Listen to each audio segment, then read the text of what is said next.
Michael Jordan, Larry Bird, Kobe Bryant, Kevin Garnett. What do all these people have in common? Yeah, I know they're basketball players, but they're also incredible trash talkers. You see, trash talking is an art form. It is done by the very best of players and sometimes even the very worst of players to try and get into other people's heads. And I absolutely fucking hate it. Let's talk about it. Whether you love it, whether you hate it, trash talking is literally everywhere. I mean, I'm talking about the insults, the showboating, the taunts, the shouts, all that good stuff. It is literally everywhere. And for some people, like, that's just part of the game. And honestly, rightfully so. But for me, it just doesn't feel right. Like, what do you do after you've trash talked the whole game? After you've called them trash, you can't shoot, you can't hoop, blah, blah, blah. Like, what do you actually do? Do you actually go up to them, shake their hands, maybe apologize, and leave it all on the court? Or do you take all that stuff with you outside the court? Because you see, that's dangerous. That's really dangerous. That's when you start building hate.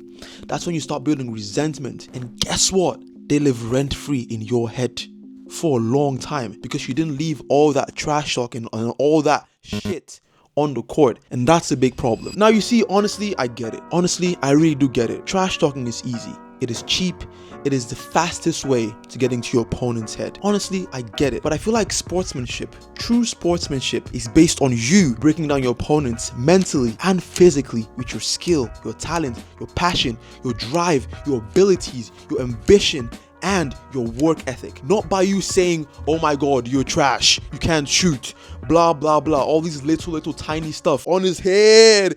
Ain't that what they do? Honestly, that one's kind of funny. Like the too small one and on his head, like that one is kind of funny. Ain't gonna lie, low-key it's funny. But I feel like there are much better ways to win. Honestly, if you look at the most iconic moments in sport history, I'm talking about the 2014 World Cup Finals when Mario Götze scored the winning goal in like the 106th, 7th minute or something.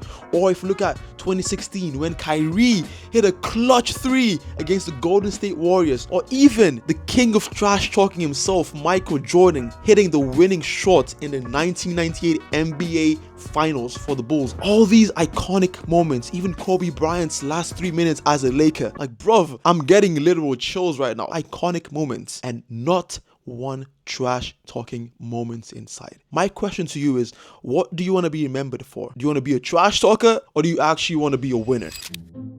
Now, you see, I haven't won anything in life yet. I am not an NBA champion, I am not a World Cup champion, or I have never won the Super Bowl, so I don't know what it takes to win at these high levels. Maybe trash talking works, but all these medals and all these trophies are just stuff from my university, just like friendly racing, and this is a marathon one. I've never really won anything at a high level yet, but I know for sure that letting hate fuel your wins is not a good way to go about it. I'll give you an example. Let me just get all these medals out the way first. Bruh, oh my god. Okay, that's that. I'll give you an example. So you see, I started playing basketball at age 20. So about 4 years ago. I'm almost 24 now. So that was about 4 years ago. I couldn't shoot. I couldn't dunk. Bruv, I was horrible. I could not dribble. I couldn't do anything. Bruv, I was really ass. As time went on, I got better. I got better at dribbling, got better at shooting, got better at dunking. I could dunk a little bit, but not really.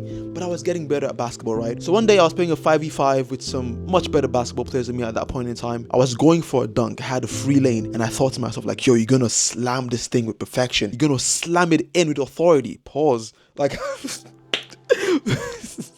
I'm sorry, but I said to myself, like, yo, you have to throw this thing down. Like, he has to go crazy. I went for the dunk and I bricked it. I absolutely bricked it. I mean, I missed that dunk. The brick was hard. Pause again. What's wrong with me? The brick was crazy. I missed the dunk, right? And I remember, like, the players from the other team, they were laughing at me and they were saying all sorts of things. And I went home. I got so angry. I got so mad. I wrote down every single one of their names on a piece of paper. And I said to myself that for the next 6 months or the next year, I'm going to train in the gym, do crazy squats, do crazy plyometrics, and I'm going to be the best dunker that I can be and prove to these boys that I can actually dunk. So I did that. I trained for 6 months, about a year, and I got crazy good at dunking. But the whole time when I was training, 6 months, they were in my head, living rent free. I had built up so much hate for these people in my head that I wanted to just crush them. And even though at the end I could finally dunk, I could fly, I got better at dunking, sometimes I ask myself, like, was it worth it to carry all this hate and all this resentment in my head? Like, was it really worth it? To be honest, to me, honestly, it wasn't. It still feels awkward and weird whenever I see them. These are the effects that trash talking can have on someone. But if I look back to the whole thing, I shouldn't have let the hate and the resentment get to me. Like, you should never let hate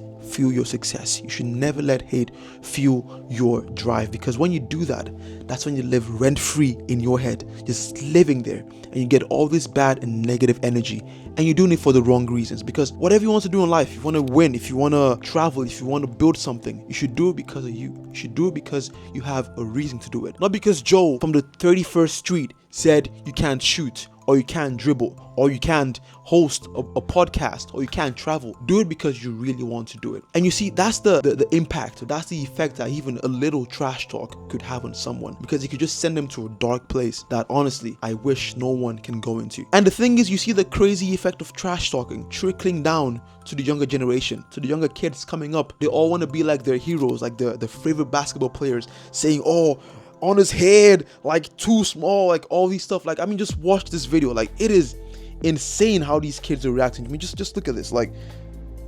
bruv, this is insane. Like, what? Like, and these kids are like 9-10 years old, and I would never imagine like myself at this age doing this kind of thing at 9 or 10 years old. Like, it is insane. I mean, just look at it. Like you see, like they're all doing like the on his head, like too small, flexing, like just saying crazy stuff. Like, honestly, it is insane. I feel like we should try to be good role models to the younger generation, to the kids coming up, because these behaviors are honestly insane to me. Maybe I'm getting older, maybe it's a new generation, I don't know, but I feel like we should definitely try to be good role models for the kids coming up.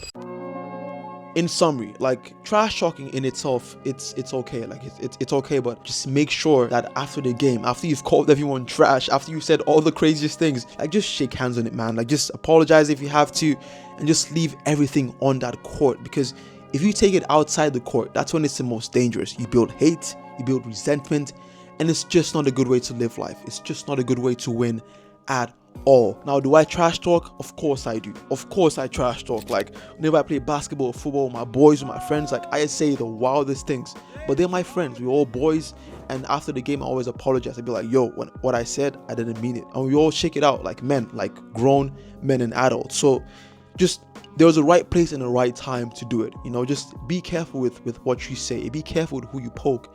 Be careful with the things you do, because you never know the demon or the beast you might be building up in another person. So just be careful how you live life, man, and just take it easy. Anyways, take care. Cheers. Like the video, subscribe, share, all that stuff. We're now at 6K subs. If you can subscribe to get me to 10K, that would be honestly really great. Thank you for making it this far, and I really appreciate it. And yeah, man, just stay locked in, stay ready.